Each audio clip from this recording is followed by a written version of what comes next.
You're telling me about this, I tell you about that. Start talking shit, you walk into another trap.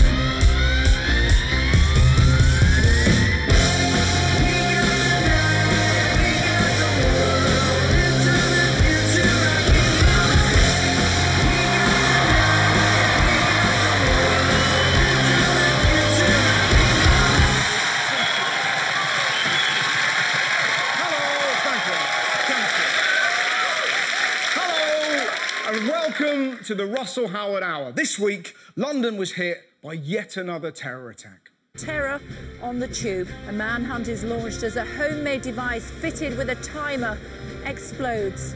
Luckily, no one was seriously hurt, mainly because the terrorist was one of the shittest we've ever seen. Did you see the bomb?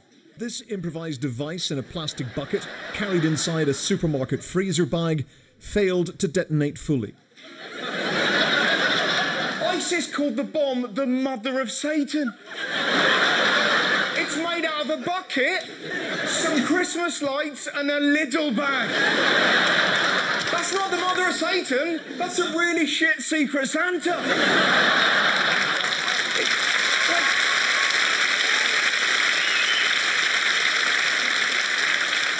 It looks like someone had a nightmare on the bake-off. The media were calling him the bucket bomber. That's not scary. That's something you order from KFC.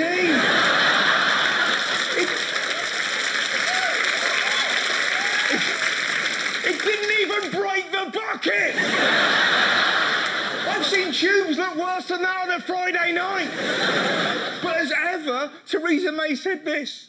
The threat of terrorism that we face is severe, but together, by working together, we will defeat them. We will defeat them! She should have come out and gone, what a load of shit. I've caused more damage running through the field of wheat, mate!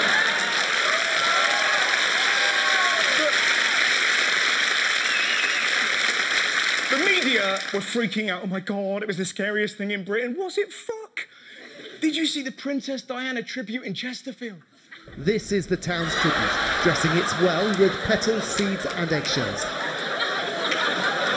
I mean, that's not Diana. That's the mother of Satan.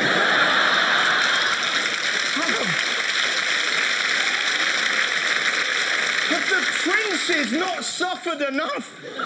Diana was beautiful. She didn't have a dick for a nose. Even sweet old ladies were having a pop. I don't reckon out at picture. Nothing at all. She looks awful. They've given her a nose boner. Christ, who drew it? This guy? Now, talking of strange orange creatures, did you see what Trump said about the bucket bomber? Loser terrorists must be dealt with in a much tougher manner. The internet is their main recruitment tool, which we must cut off and use better. We need to turn the internet off right now. And where did he say this? Twitter. He is a walking disaster. Look at this speech. This is the weirdest end to a press conference I've ever seen. We have to be tougher and we have to be smarter. Thank you.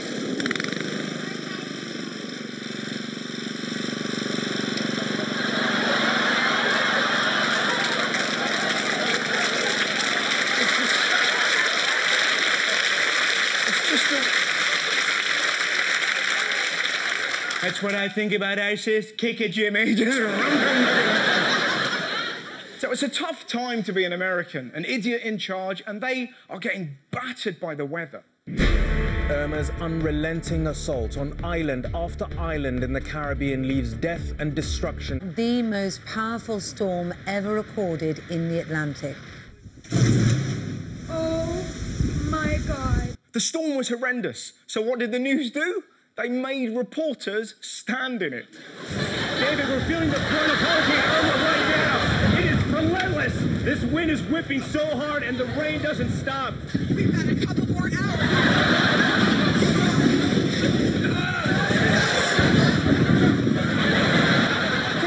A British reporter water could never handle that. Some of ours are baffled by studios.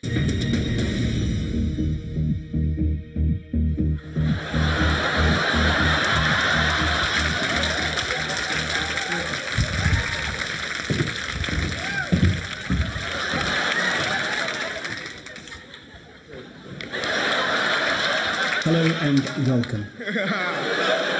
I was glued to the hurricane footage. Look at the advice the police had to give some Americans. As Hurricane Irma hits Florida, local police are warning residents not to shoot at the storm.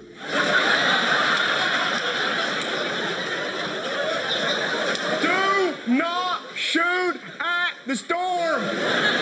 You can't change the weather with a gun. The raiders are going to be like, shit, he's got a piece. Become drizzle, become drizzle. You can't hurt me. For now, I am fog. It gets stranger. They weren't. Right, thank you. But listen to this. It gets stranger. They weren't just shooting. They rescued dolphins, flamingos, and pigs. Pigs, I get. Flamingos, I get. Dolphins? Why are they airlifting dolphins? Surely, if there's a flood, they're all right. Shit, the water's risen. We need to get the fish to safety. I am no expert, but do they need safe and their houses haven't been ruined? If anything, they've had an extension. Oh, look, there's a human. Pretend to be a shark. Pretend to be... What? Why am I getting lifted? I was just having some fun. I'll tell you what, if they're shooting clouds, what are they going to do when they see a dolphin in the air? Just, oh my God, Dolphinado. Mad, isn't it? Dolphin. So dolphins, guns, anything else? Yeah. There were some lovely messages on Instagram from some models. Sending positive thoughts and good vibes to the islands right now.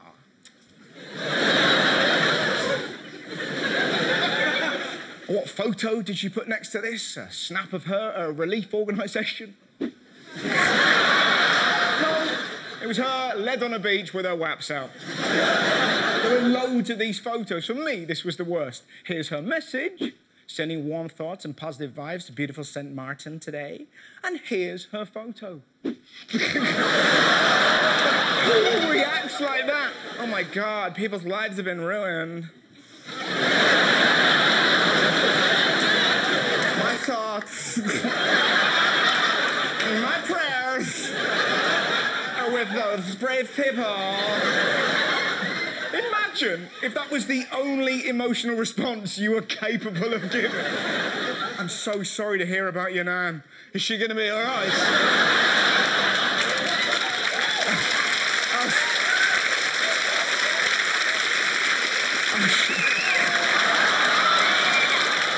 How's your granddad? Is he all right?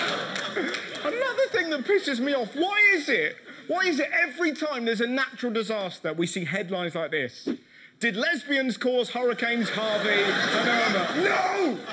Every single time. God sends bad weather because of gay people. What? Does that mean that if there's a drought, we've been too straight? If that's right, we've been doing comic relief wrong for years. I built a well. I should have been giving Lenny Henry a hand job. There you go. Hey, don't worry, kids. Any second. Go on, look. That's it, Lenny, you like that? It's going to be tipping down in a minute. Mind you, that was a bit much, I think we can all agree, but... Mind you, if there is a God, he has clearly got a sense of humour. Pastor who says God punishes gays with floods loses everything in floods.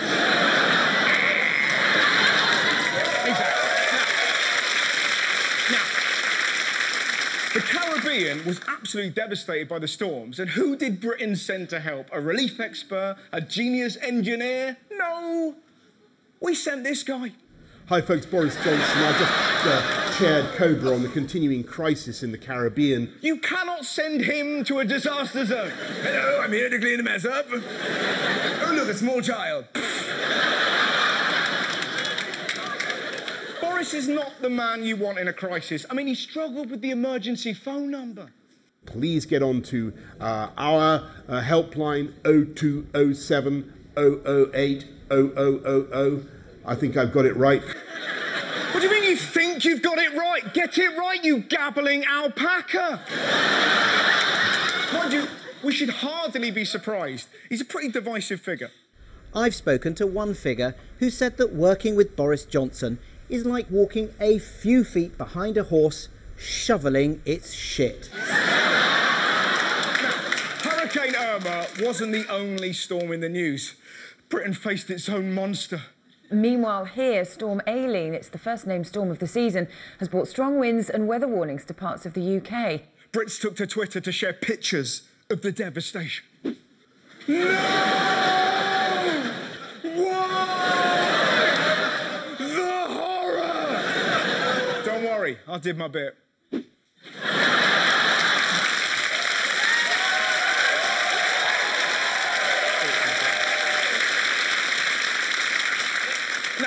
Elsewhere, did anyone else feel really sorry for Diane Abbott? She went on Good Morning Britain to talk about being trolled. When we discovered that we were getting half of these abusive tweets, it was really quite frightening. And when I say abuse, it's not people saying, you know, I disagree with you about nationalising the railways. It's people calling you a nigger bitch. It's people threatening acid attacks. It's rape. It's death threats. She got an avalanche of abuse. The Daily Mail lost it. She shouldn't have said that word!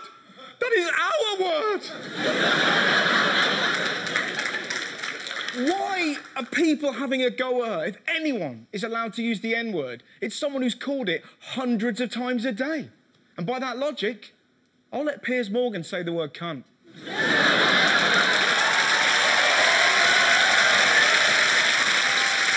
Join me after the break when I'll actually be talking to Diane Abbott about this bullshit.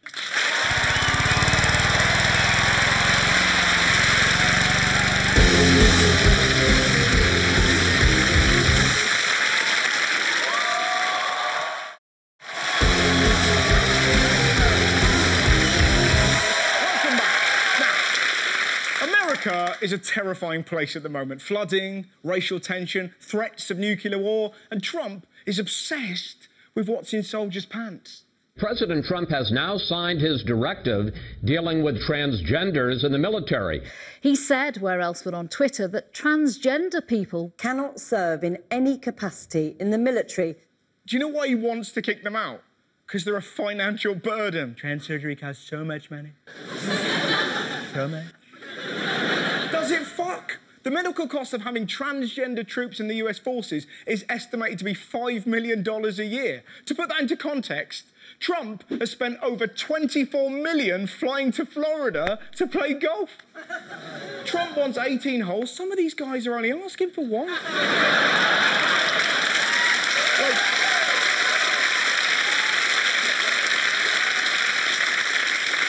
To quote my mum, he's allowed to grab a woman's pussy and they're not allowed to get rid of theirs. It don't seem right, Russ.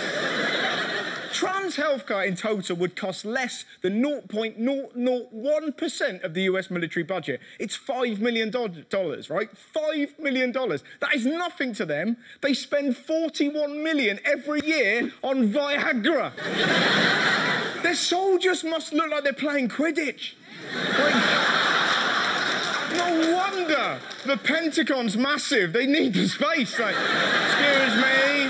excuse me. I don't know what I've been told. I can't get my dick to fold.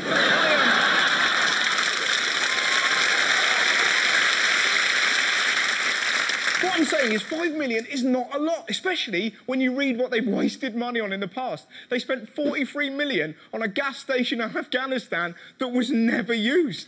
They spent $28 million on forest camouflage for Afghani soldiers, which is a great idea until you buy a fucking map and realise there's no forests in Afghanistan. They even spent $50,000 on a study to find out if elephants can sniff out bombs. They can't. And even if they can, there aren't any elephants in Iraq or Syria or Afghanistan. Even if they had this gift, how are you going to communicate with them? Just, psst, is it a bomb?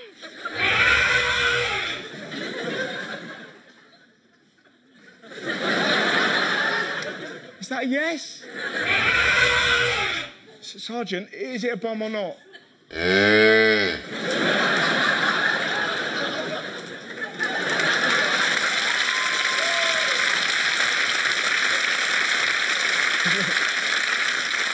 What do you mean you've taken the Viagra? The point I'm making... Not now. The point I'm making, they're not a financial burden. And Trump's not just attacking soldiers. He's also attacking trans kids. Donald Trump's government has overturned guidance which allowed transgender pupils to use toilets matching their gender identity. It's unbelievable. They need the president to educate people so they don't get bullied every day, but instead, he makes it harder for them to take a shit. He seems to think the only reason that people are changing their sex is so they can perv in toilets, which is madness. If it was really about the bogs, you would never get a woman becoming a man who would go from the majesty of the ladies to the horror of the gents. It would be like going from this to this.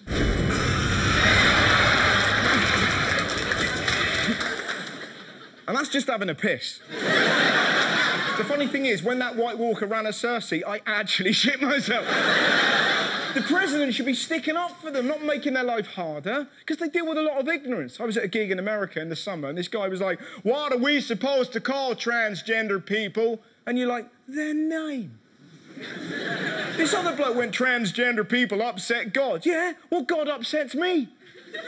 He could have selected any noise for the fox to make when it makes love. And that's what he went with. Well, I think we've absolutely nailed that, don't you?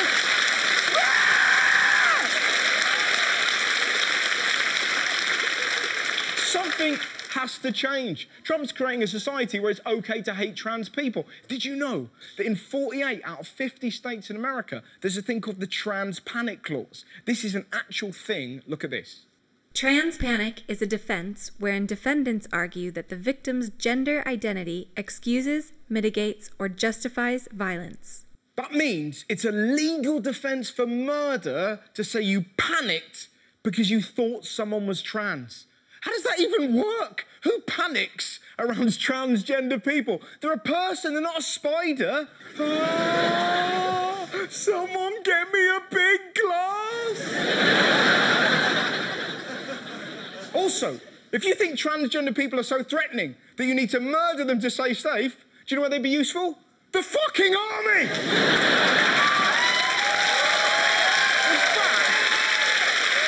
In fact, Trump should put them in the army just to piss off ISIS. Think about it, nothing would make them angrier. We should fill the US Army with everything they hate. Gays, women who can read, Jews, Peppa Pig. We'll have to keep the Jews and Pepper apart, but the point I'm making is that Trump is a divisive bigot. It's always like, Americans won't like trans soldiers, they'll be so upset. Fuck off. Americans have no problem with diversity in warfare. Think about it. Down the years, they've watched humans fight with all sorts. They love these guys, they adored these two, and they can't get enough of this lot. Look at that. A man, 2 aliens, a raccoon, and a massive tree. I bet even Trump loved that. Just, I am Groot.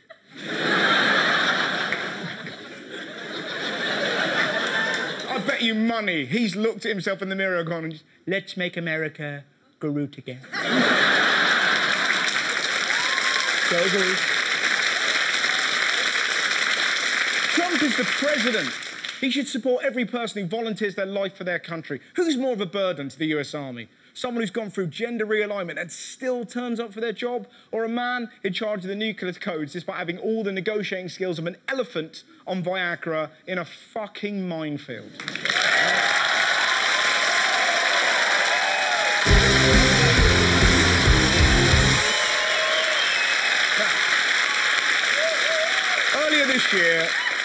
Earlier this year, I was very lucky. I did a world tour, and wherever I went, I interviewed children about the state of the world. It was amazing. Here is the conversation we had about Vladimir Putin.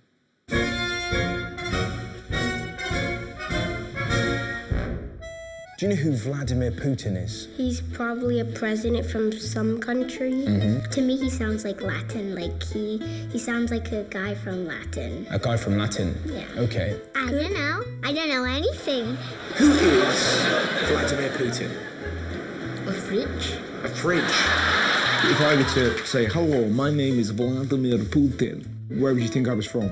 I think he would be from England with a Spanish accent. What do you think he does? He poops. He poops. There's no denying that. But that, in fairness, so does everyone. I've been today. You guys? No. Oh, really? Uh-oh.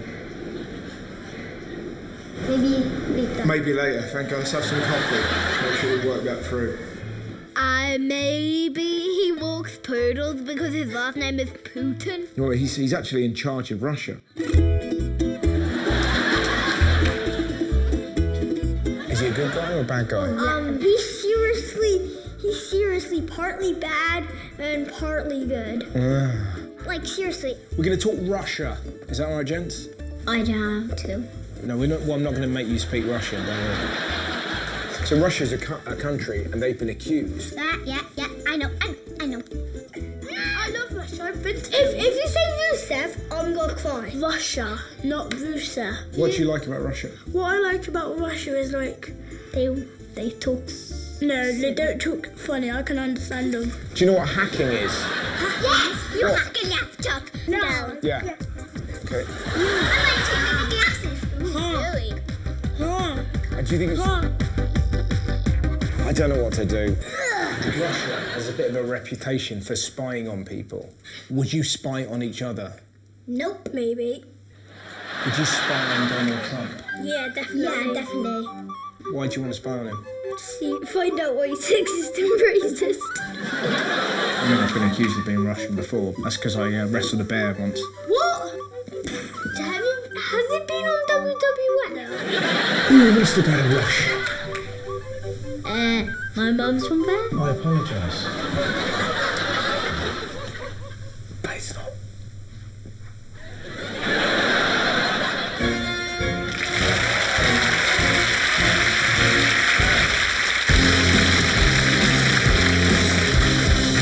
In tonight's interview, I'm going to talk about the increasingly toxic level of abuse that female MPs get. Racist insults and sexist insults. Death threats, verbal abuse and online intimidation. Female MPs in particular are the target. Stella Creasy has had rape threats. Luciana Berger was subjected to months of online hate and anti-Semitic insults. With Diane Abbott the most regular target of racism. She was sent almost half of all hateful and abusive tweets in the entire election campaign across all parties. So please welcome Diane Abbott.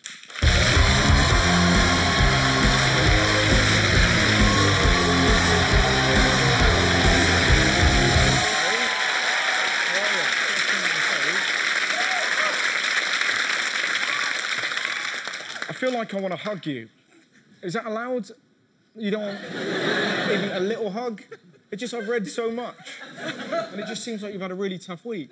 And I want to hug you. Genuinely, is that allowed? But clearly don't get too tough. It was amazing. I'll be honest with you, I didn't realise how tough it must be. Well, I think most people didn't. The first thing to say, I mean, politicians aren't the most popular people in the world. Yes. Some of your audience must be thinking, abusing politicians, what's not to like?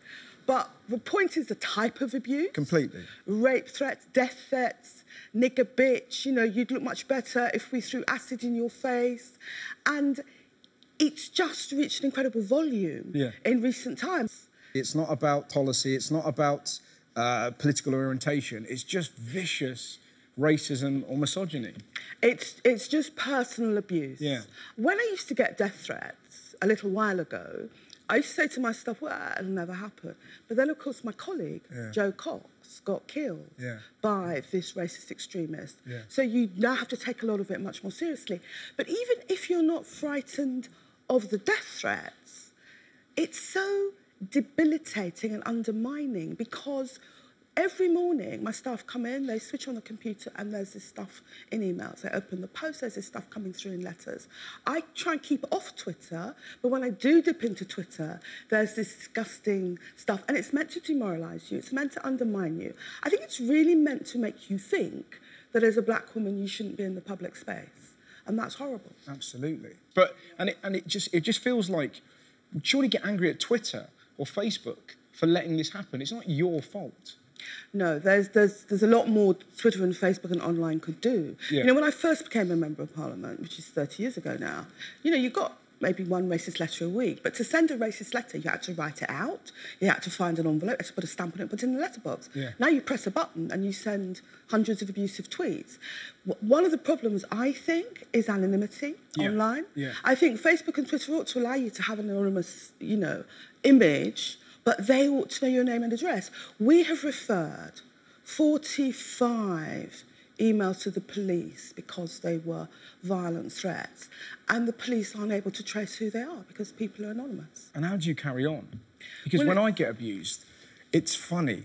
Like, I've got a lazy eye, and a woman met me in the street and said, "When you come, do your eyes look normal?" And, at least,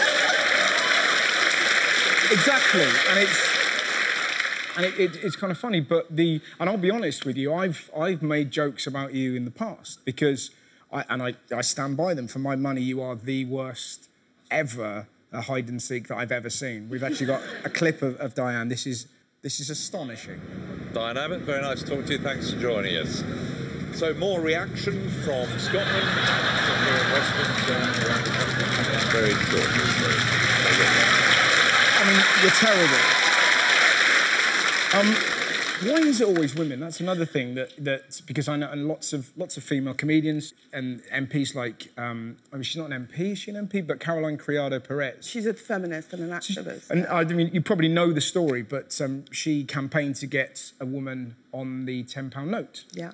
And she wanted Jane Austen, and just people were threatening with rape and acid attacks. I actually read a tweet that said, "Women don't belong on money," and you're like, the Queen? Like, and Mary Beard is another one. Yeah, who's an extraordinary woman. And so if you know about Mary Beard, you probably do. She's a historian, very clever lady, goes on TV, talks about the Romans. And I've actually got some of the abuse that has been said about it. This is pretty full on, so I should warn you. But said about Mary after going on TV to talk about the Romans, a bomb has been placed outside your home. It will go off at exactly 10:47 and destroy everything. Another one, I'll cut your head off and rape it. And another one, you filthy old slut, I bet your vagina is disgusting. And the thing that baffles me about it is it just feels like Twitter and Facebook has kind of opened up a world that I thought had gone. Yeah, it really has unleashed stuff, which, like you, I thought we'd moved beyond, but it's the anonymity and the ease, which means that some pretty awful people are able to put this stuff out there. And when they see each other's tweets and emails, that gives them confidence to do even more of it. But there is hope, because I don't know if you saw, there's a beautiful thing with Mary Beard where have you seen this? Have a look at this. This is so lovely. When I saw that, I said, I think you should take this down on Twitter. Nothing happened. I said, please, I think you should take this down. Nothing happened. Then someone tweeted, I know his mum, and I think I'll tell her. And it went down. That surely is what we have to do. Yeah, if only we knew all of them. We need the mums. Yeah, we need the mums. Yeah, Do you think social media has set us back? Because if you look about, America elected a troll. But they kind of did, you know? What do you make of Trump getting rid of transgender people from the military? I mean, that's just bizarre. Yeah. I mean, first of all, Trump is not in a position to call other people weird. Do you know what I mean?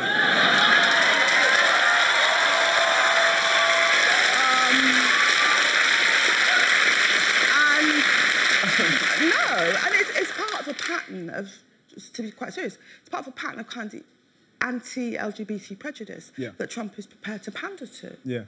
Let alone, his position on white nationalism. No, I think it's ridiculous, the ban from the army. I wanted to cheer you up.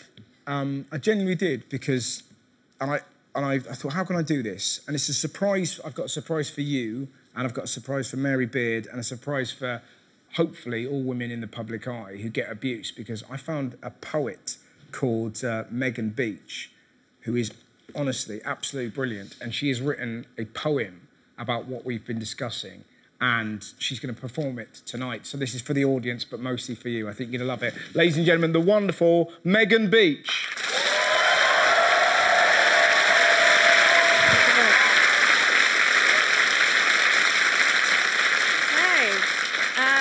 So this is a poem I wrote. It's for my friend, the troll slayer, the inimitable, the Cambridge classicist. Can you get more badass?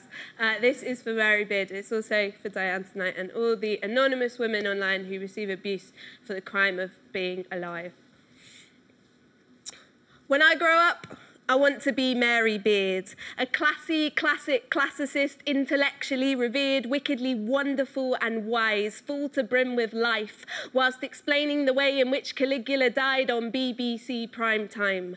I would like her to shine, the kind inclined to speak her mind refined and blinding. Yet I am finding it tough to grow up in a world where Twitter is littered with abuse towards women, where intelligent, eminent, eloquent females are met with derision because she should be able to analyse Augustus's dictums or early AD epithets without having to scroll through death, bomb or rape threats. So do not tell me that this is just the internet or a public figure deserves everything they get, because this isn't just about one academic. It's endemic in this society and in sexist rhetoric. I cannot live accepting it. Because when I grow up, I want to be Mary Beard, to wear shiny Converse and converse on conquerors and pioneers, a sheer delight, an igniter of young minds, but never your victim, like Minerva herself, a goddess of wisdom.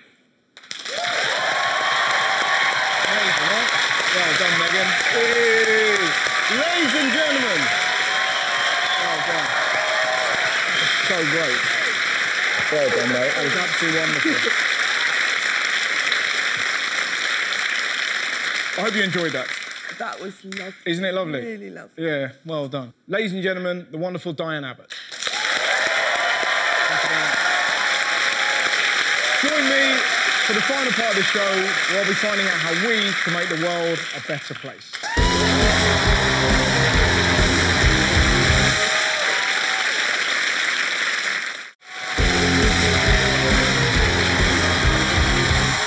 Welcome back to the show. Well, this week you couldn't escape the news that Apple has released the new iPhone. Apple has revealed its latest product, but things didn't exactly go perfectly for the debut of their face scanning feature.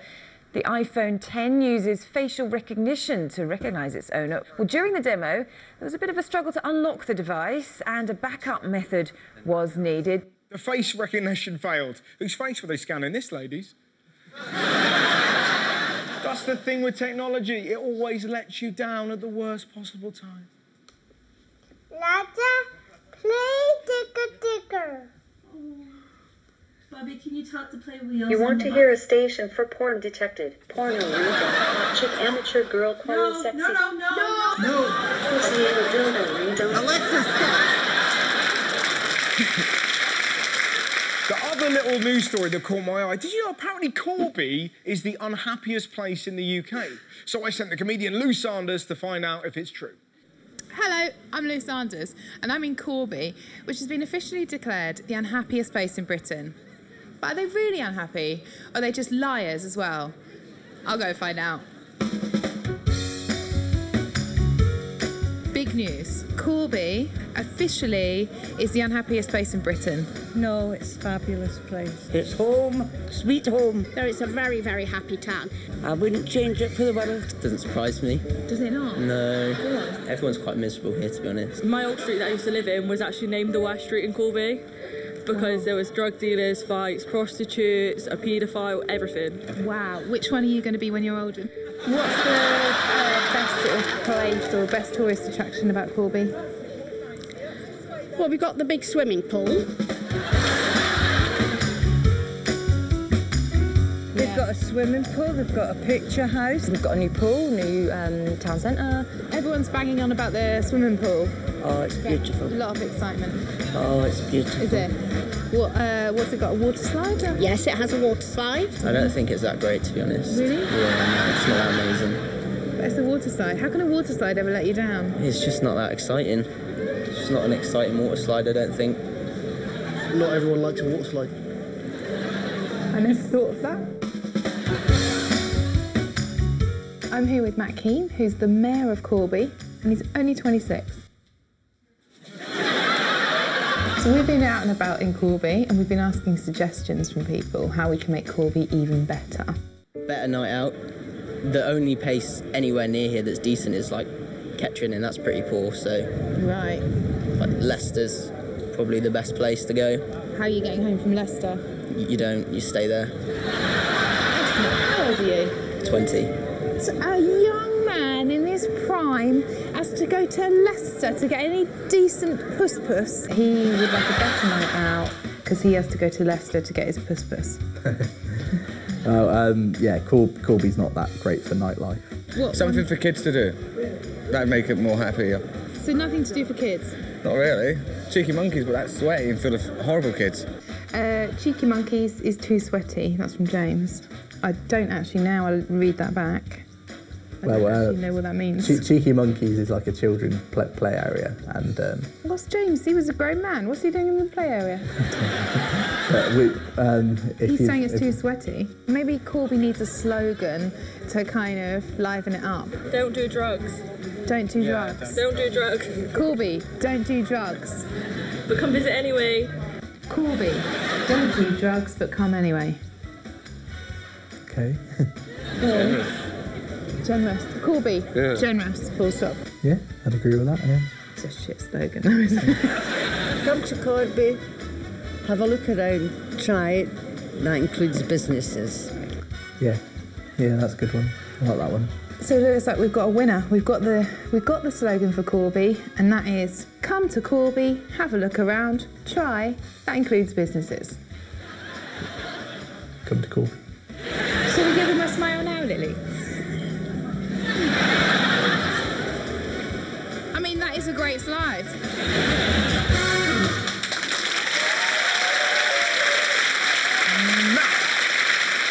Now, this is the part of the show I'm going to call Good Deeds. In the summer, I read a beautiful story about Spike Milligan. He used to work so hard that he never saw his kids. So when he got in, he used to write little notes and sprinkle them around his garden and pretend they were from the fairies, and the kids would read them and they'd have a little chat. Now, this week, my nephew was upset because he was starting school. So I thought I'd leave some notes in his garden, not from the fairies. He doesn't like fairies. He likes the cat next door. So, I left some notes from the cat. Here they are. Greetings. It is I, Minx, the cat from next door. Yes, I can talk. Don't tell the grown-ups. A little bird told me you were scared of starting school. Don't worry. I hate that bird. Don't be scared of school. Do what I do. Pretend you're a lion and roar, but not in the library. Today you are Simba, but tomorrow, Mufasa. While I'm here, when is Jurgen Klopp going to sort out the Liverpool defence? Your Uncle Russell lost a great deal of money on the Burnley game. If you're ever feeling down, just remember, those Maltesers Uncle Daniel ate, they weren't Maltesers. Good luck. We love you. P.S. I may ignore you in the street. So I thought it was lovely, right? I put them in the garden. I was so excited. I went back the next day to see what he thought, and his dad had mown the fucking lawn. But the idea is beautiful. So I want you to send me the good deeds you've done, the good deeds that you've seen, the good deeds that have happened to you. Send them to me, Facebook me or tweet me using the hashtag RHDeeds, and this bit could be full of all the little things that make the world beautiful. I've already had some belters. At Crash Play said, I killed a moth to protect my mum. Hero. Ewan Johnson held an old woman's dog so she could buy pasties. Legend. Alan Clark said, I really think you'd be good at gay sex. Not now, Alan. But my favourite one is from Michelle Waterman. She tweeted me to say she donates breast milk to a local hospital for premature and sick babies. Well done, Michelle! Models of Instagram, take note. That is how you get your tits out to make the world a better place. So I want you to do stuff like that and film it or take photos of it and send it to me on the hashtag RHDeeds and I'll put them in the show. Now it's time for my stand-up guest. She's one of my favourite new stand-ups I've seen and is coming off the back of a storming Edinburgh Festival. Please welcome the brilliant Kiri Pritchard-McLean.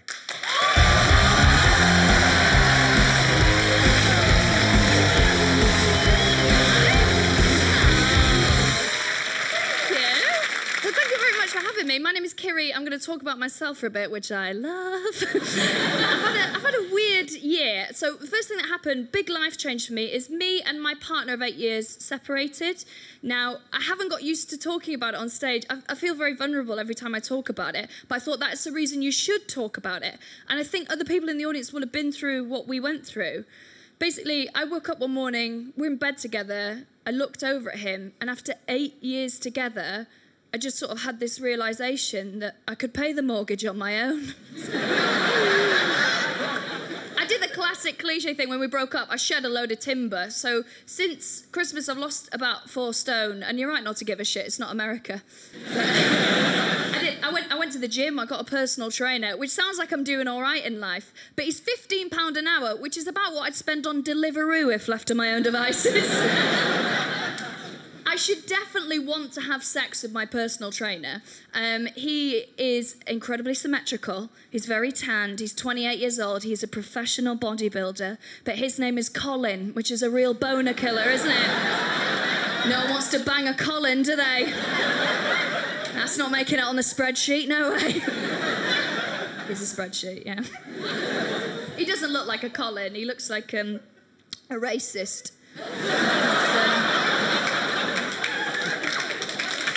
Clapping racism. Didn't realise it was that kind of show, but I'll take it. It's a weird side effect if you lose weight. My friends don't know how to deal with it. I saw my friend Jess the other day. She's so right on. And she went, "Oh my God, babes, you look amazing. You look like you've lost loads of societal pressure. Well done, sister." My friend is like, "I don't want to have kids because I'm worried about what it's going to do to my body. I'm not worried about what pregnancy will do to my body. I'm worried about whether I'm going to meet someone." My friend was like, "You just need to meet a normal person." I was like, "I don't know where they hide." And she was like, "We're going to go to a nightclub. It'll be really fun." I was like, "Those are some words that don't belong together." Because I remember going to nightclubs. When I first gone to uni, it was ages ago now, and I just remember going to clubs being terrifying. I just remember being scared the whole time. There'd be all these guys stood around the dance floor, massive Collins, right?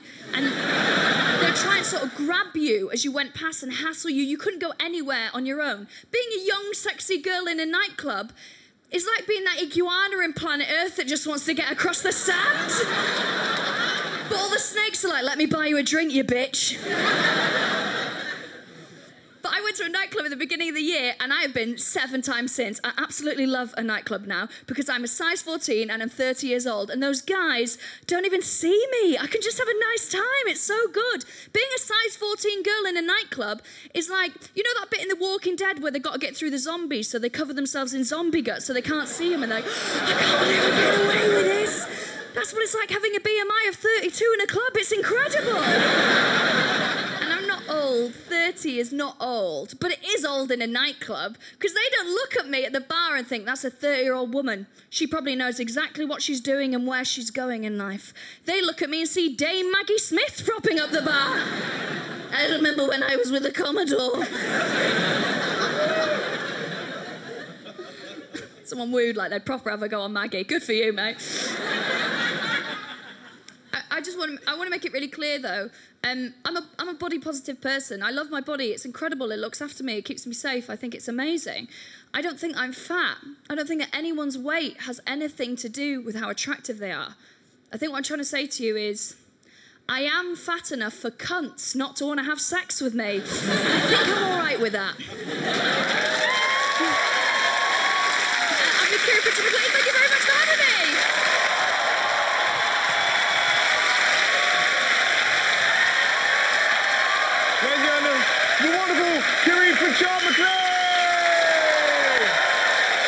tonight.